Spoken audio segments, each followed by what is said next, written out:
This lecture on rocks will focus on sedimentary rocks. The three types of rocks are igneous rocks, which come from magma or lava, metamorphic rocks, which come from rocks that have been changed due to heat and pressure. Meta and morph are two root words that mean change and form, so it changes the form of the rock. And last one was sedimentary rocks, which form from sediments. There are two ways to form sedimentary rocks. The first way is through compaction. Here we have sediments lying on top of more sediments, and the sediments on the bottom will feel a lot of pressure, so they will get forced together through compaction. The second way is through cementation.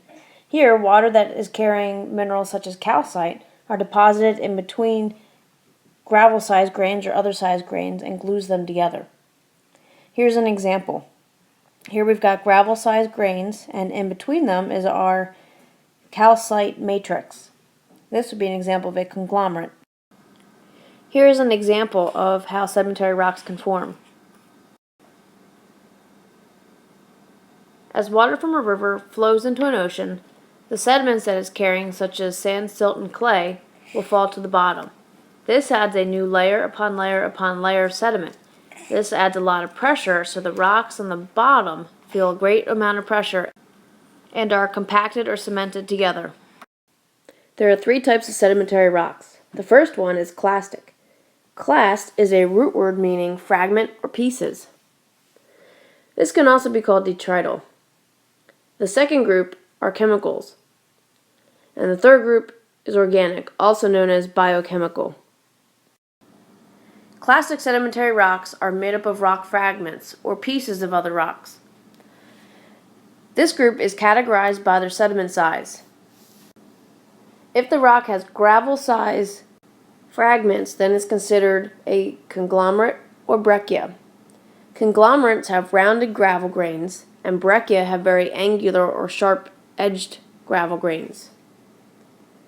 The next group, sand, this group will have sand-sized rock fragments. This would be considered sandstone. The next size is silt. This group would have silt-size fragments. This would be considered siltstone. The next group that has clay-size sediments would be considered claystone or shale. And the last group, microcrystalline. Micro is a root word meaning small. So microcrystalline is a very small crystalline structure. An example of this would be chert. Here's a chart that shows you what the different grain sizes would look like. Gravel size are very visible. These would look about the size of aquarium rocks. Angular gravel grains are going to have sharp corners.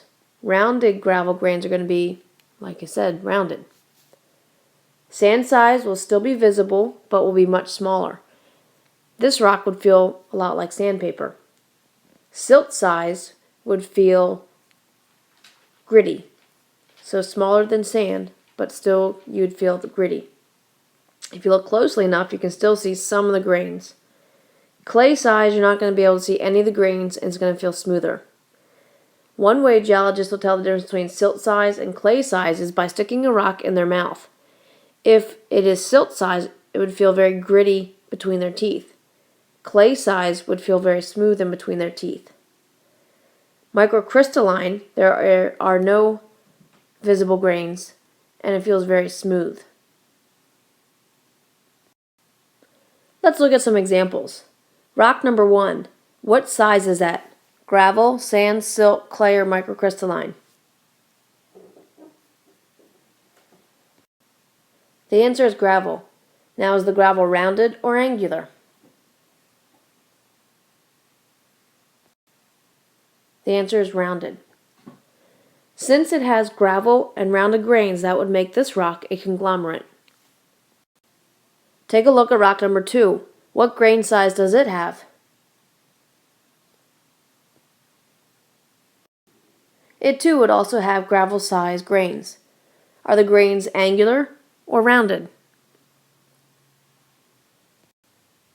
It has angular gravel grains. Therefore, since it has angular gravel grains, it would be considered breccia. Now let's take a look at rock number 3. What grain size does it have?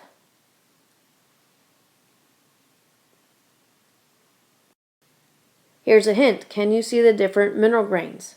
In other words, can you see the different colors? The answer is yes. This rock would also feel like sandpaper. This rock is sandstone. Now let's take a look at rock number 4. What grain size does it have? Here's a hint. Can you see the different grains like you can in rock number 3? No, but you can see that it looks a little rough. So it's going to have smaller grains than sandstone, but you're still going to be able to feel the little bumps. Therefore, this is going to be siltstone. And if you put this rock in between your teeth, it would still feel gritty. Here is a picture that I took of an example of a clastic sedimentary rock. This is taken in Zion National Park. Zion National Park used to be a desert much like the Sahara Desert is today, with big mounds of sand. This sand was blown across by the wind. This is deposited into layers. Over time, the sand got buried and compacted to form sandstone. The next group of sedimentary rocks are the chemical sedimentary rocks. These rocks form when minerals were once dissolved in water. An example would be limestone. Evaporites form when the water evaporates, leaving behind the mineral grains, and this can form a rock. Example would be rock salt, which has halite, and another example would be gypsum. Here's an example of a chemical sedimentary rock.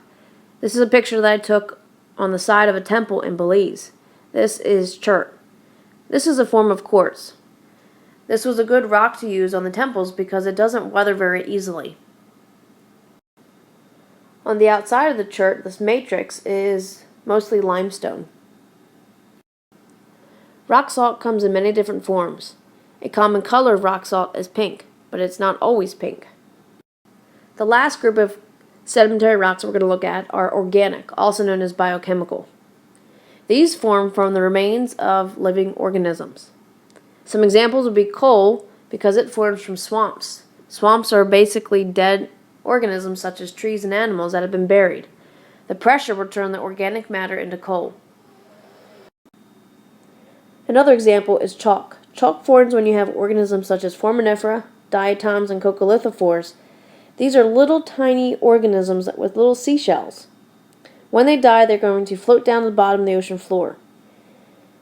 Over time, they will build up and pressure will build up, and this will compact it together to form chalk. If ever you've seen a oceanography video where you have all that little white stuff floating in front of the camera, that's called marine snow. These are these little tiny organisms that are floating down the bottom of the ocean. If you've seen the White Cliffs of Dover, this is an example of the chalk. Here's a picture of the White Cliffs of Dover. This is near England.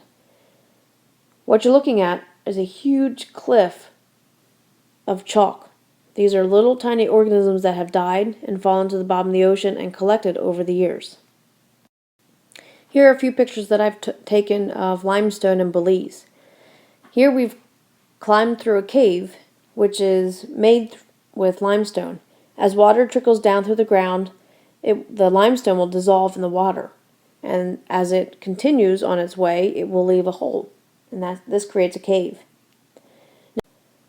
Now, as the water trickles down through the cave, it will dissolve some of the limestone, and then when it drips off the ceiling, it'll create stalactites and stalagmites. Stalactites form from the ceiling, and stalagmites form at the floor.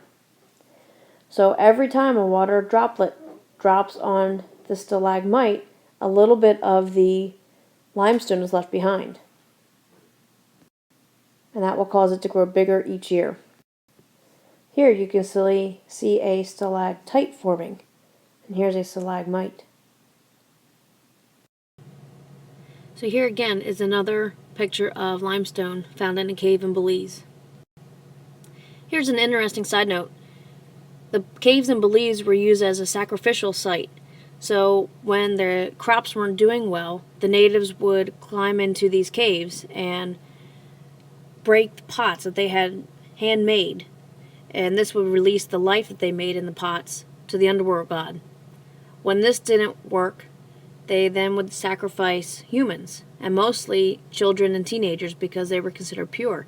So they would carry the teenagers and the kids into the cave, and they would leave them very deep into the cave. And sometimes they would tie their hands and their feet so they couldn't get out, and then they would leave them there to starve to death. Here's a cave closer to home. This is Carnegie Cave near Shippensburg. Here are some examples of organic sedimentary rocks.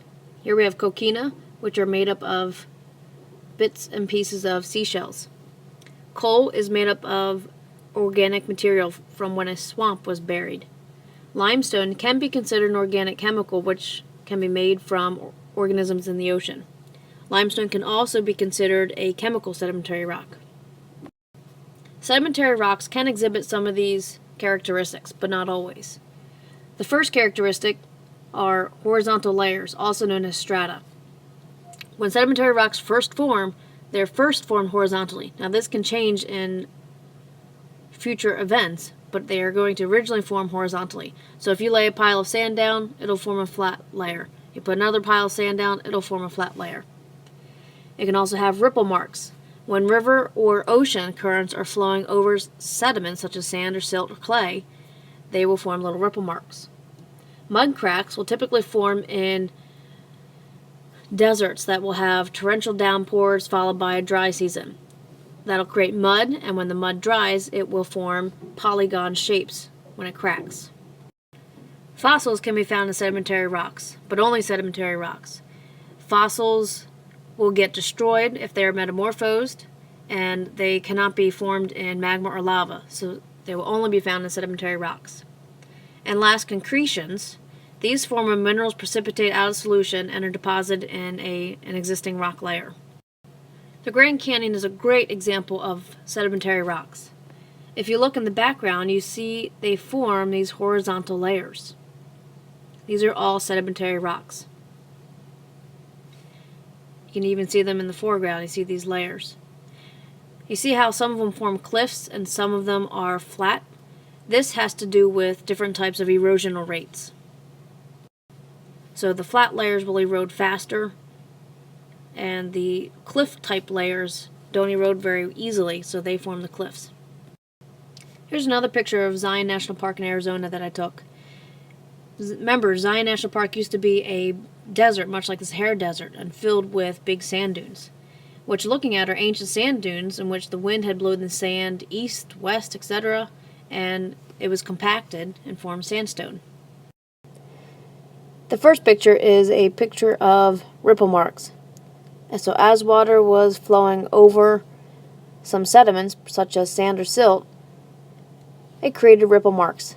Then it was buried and compacted together to form a mudstone of some sort. The next picture is of mud cracks in Death Valley out west.